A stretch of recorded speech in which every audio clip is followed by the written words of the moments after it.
হযরত সুলাইমান আলাইহিসসালাম পৃথিবীর অন্যতম একজন ক্ষমতাধর নবী, যাকে ইয়াহুদি, খ্রিস্টান, মুসলিম সকলেই অনেক ভক্তি করে থাকে।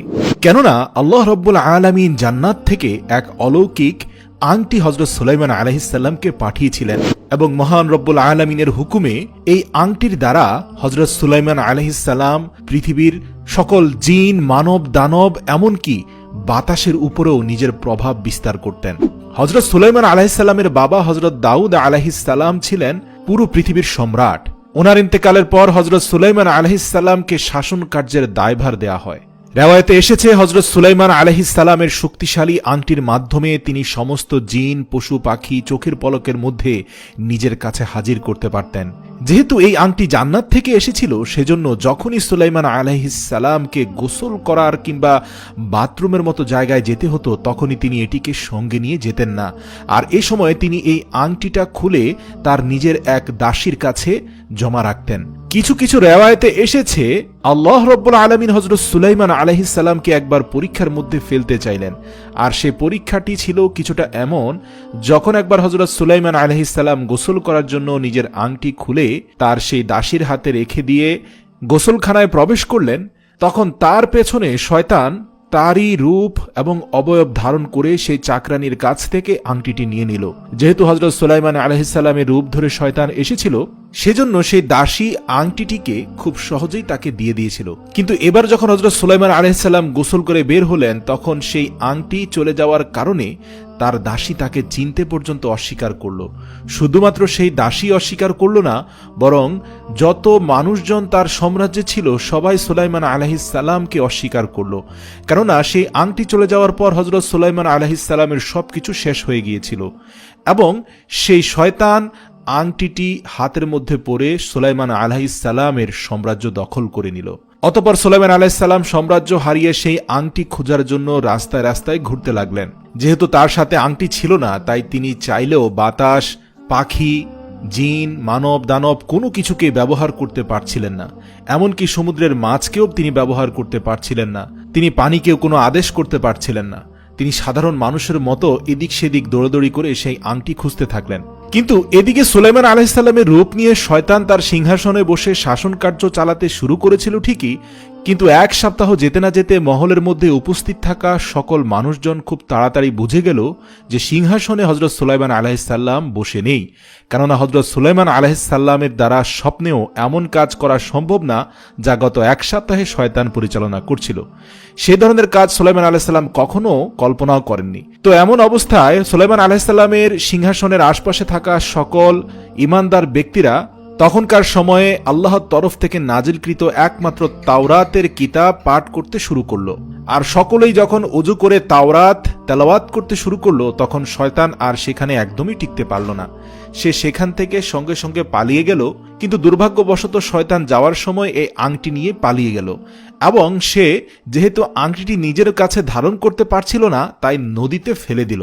আর কুদরতের কারিশমা দেখুন, হযরত সুলাইমান আলাইহিসসালাম রাস্তায় রাস্তায় সেই আংটি খুঁজছিলেন। সৌভাগ্যক্রমে সেই নদীর পাশেই অনেক মানুষ মাছ শিকার করছিল। হযরত সুলাইমান আলাইহিসসালাম কয়েকটি মাস রাস্তায় রাস্তায় ঘুরে জীর্ণ শীর্ণ ক্ষুধার্ত শরীর নিয়ে মানুষের কাছে কিছু মাছ চাইলেন আহার করার জন্য। আর তিনি দাবি করলেন তিনি হচ্ছেন সুলাইমান আলাইহিসসালাম। তো মাছ ধরার জেলেরা সুলাইমান আলাইহিসসালামের মুখ থেকে এমন দাবি শুনে খুব রাগান্বিত হয়ে গেল, কারণ তারা জানে এই পৃথিবীর অন্যতম বাদশাহ সুলাইমান মহাশক্তিধর, ক্ষমতাধর। সে যখন আসে তখন আশপাশের আবহাওয়া পরিবর্তন হয়ে যায়, মানুষ বুঝতে পারে সুলাইমান এসেছে। আর সেই জায়গায় এই জীর্ণশীর্ণ মানুষ কিনা দাবি করছে সে নিজেই সুলাইমান। তো অতঃপর জেলেরা রাগান্বিত হয়ে তাকে এত মারধর করল যে হযরত সুলাইমান আলাইহিসসালাম খুব জখম হয়ে গেলেন। এরপর কিছুদূর এগিয়ে গিয়ে তিনি নদীর পানিতে নিজের ঘা এবং ক্ষত ধুতে লাগলেন। কিন্তু রাস্তার ধার দিয়ে আরও একদল জেলে অতিক্রম করছিল। তারা সুলাইমান আলাইহিসসালামকে দেখে দয়া হলো, আর তাদের মধ্যে একজন বলতে থাকলো, এই ভদ্রলোককে দুটো মাছ দিয়ে এসো, মনে হচ্ছে কয়েক মাস কিছু খায়নি। অতঃপর দয়াশীল সেই জেলের দল তাকে দুটো মাছ দিয়ে চলে গেল। হযরত সুলাইমান আলাইহিসসালাম মাছ পেয়ে খুব খুশি হয়ে গেলেন, কারণ আজ কয়েকটি মাস পর তিনি পেট ভরে খেতে পারবেন। তো যখনই হযরত সুলাইমান আলাইহিসসালাম মাছ দুটো পেলেন, তিনি সেগুলো ধুতে লাগলেন, পেট কেটে ময়লা পরিষ্কার করতে লাগলেন। অতঃপর সেই মাছের পেটের ভিতরে তিনি সেই আংটি পেয়ে গেলেন। সুবহানাল্লাহ, যে আংটিটি তিনি দীর্ঘ কয়েকটি মাস পরিশ্রম করে খুঁজে পাচ্ছিলেন না। এবার এমনটি দেখে হযরত সুলাইমান আলাইহিস সালামের খুশির ঠিকানা থাকলো না। তিনি আকাশের দিকে তাকিয়ে আলহামদুলিল্লাহ পড়লেন এবং জোরে জোরে তার রবের শুকরিয়া আদায় করলেন এবং সাথে সাথে সেই আংটি তিনি হাতে পরে নিলেন। তো এবার যখনই হযরত সুলাইমান আলাইহিস সালাম আংটি হাতে পড়লেন, আল্লাহ রাব্বুল আলামিনের কুদরতি কারিশমায় হযরত সুলাইমান আলাইহিস সালামের চারপাশ পরিবর্তন হয়ে গেল। এমনকি তার দেহের অবয়ব, গায়ের চামড়া, জীর্ণশীর্ণ চুল সবকিছুই পরিবর্তন হয়ে গেল। এবং কিছুক্ষণ আগে তাকে মারধর করা সেই জেলের দলও দূর থেকে দৃশ্য দেখে ভয়ে পালিয়ে যেতে লাগলো। অতঃপর সুলাইমান আলাইহিস সালাম তাদেরকে আশ্বস্ত করে বললেন, আমি তোমাদের উপর কোনো প্রতিশোধ নেব না, কেননা আমার উপরে গত কয়েকটি মাস ধরে যা চলছে তা রব্বুল আলামিনের পরীক্ষা। তিনি দেখতে চান আমি সুলাইমান ক্ষমতার শীর্ষ আসন থেকে পতিত হয়েই আল্লাহর শুকরিয়া আদায় করি কিনা। তো যাই হোক, তিনি পুনরায় সিংহাসনে পৌঁছে সাথে সাথে জিন জাতির সর্দারদেরকে এক সভায় আমন্ত্রণ জানিয়ে দ্রুত নির্দেশ দিলেন যেন সেই শয়তানকে বন্দী করে নিয়ে আসা হয় যে হযরত সুলাইমান আলাইহিস সালামের আংটি চুরি করেছিল।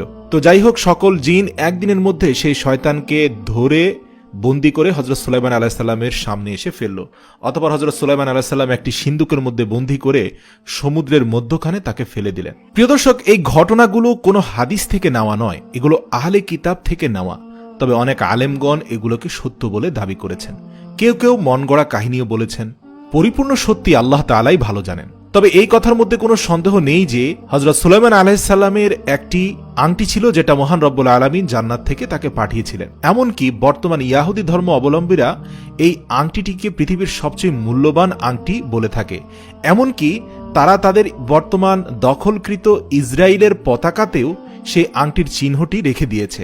এমনকি তারা পুরো পৃথিবী জুড়ে হযরত সুলাইমান আলাইহিস সালামের আংটিটিকে দ্রুত গতিতে খুঁজে পাওয়ার জন্য একটি জরুরি মিশনও চালাচ্ছে। কেননা হযরত সুলাইমান আলাইহিস সালামের মৃত্যুর পরে এই আংটি কোথায় গায়েব হয়ে গিয়েছিল সে সম্পর্কে সমস্ত ঐতিহাসিক কিতাব একেবারে নিশ্চুপ হয়ে আছে। অর্থাৎ কোনো মানুষই এটি জানে না যে সেই আংটি কোথায় চলে গিয়েছে। এর সাথে সাথে আপনাদের এটিও জানিয়ে রাখি যে কিছু ইসলামিক রেওয়ায়েত এর মতে হযরত সুলাইমান আলাইহিস সালামের আংটিতে হযরত মুহাম্মদ সাল্লাল্লাহু আলাইহি সাল্লামের নামও লেখা ছিল। তবে এ ব্যাপারে সুস্পষ্ট কোনো ধারণা পাওয়া যায় না, কেননা এর উপরে কোনো সহিহ হাদিস নেই। এছাড়াও মুসলিমদের মধ্যে অনেক আলেমই বিশ্বাস করেন হযরত সুলাইমান আলাইহিস সালামের আংটি কিয়ামতের পূর্বে এই পৃথিবীতে পুনরায় আত্মপ্রকাশ করবে। আর শুধুমাত্র আত্মপ্রকাশই করবে না, বরং এটা অনেক বড় ভূমিকা পালন করবে। কেননা হতেও পারে যে সমস্ত মানুষেরা জিন এর অস্তিত্ব নিয়ে প্রশ্ন উঠিয়ে থাকেন, হয়তো এই আংটি তাদের প্রশ্নের উত্তর দেবে।